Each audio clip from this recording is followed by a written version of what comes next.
হামলা করে। এখানে আরেকটা লকার খুলে সেখান থেকে হীরা বের করে নেয়। এরপর সেখানে ব্যাংকের সিকিউরিটি চলে আসে, কিন্তু তার মজবুত রোবটিক হাতের সামনে কেউই টিকতে পারে না। সেখানে সিকিউরিটি গার্ডকে মেরে সে ঘায়েল করে দেয়। তারপর সে সেখান থেকে পালিয়ে যাওয়ার চেষ্টা করে।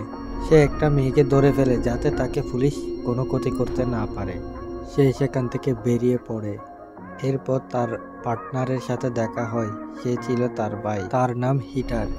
সে তার ভাইকে বলে, আমার অবস্থা খুব খারাপ, আগে আমি যেতে পারবো না, এবং তার ভাইকে হীরা দিয়ে সেগুলোর দায়িত্ব দিয়ে দেয়। তখন পুলিশ সেখানে চলে আসে এবং তার ভাইকে সেখানে রেখে পালিয়ে যেতে হয়। অন্যদিকে আমাদের মারিয়া নামের একটা মেয়েকে দেখানো হয়। সে তার মায়ের মতো চ্যাম্পিয়ন হতে চায় এবং সে ছোট থেকে তার প্রিপারেশন নিচ্ছিল। সে এখন অনেক বড় হয়ে যায়।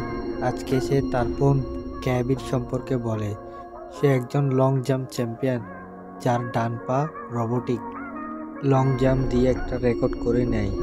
অন্যদিকে পুলিশ চোরের পরিচয় শনাক্ত করার জন্য চেষ্টা করে। তারা জানতে পারে সে একজন বক্সার।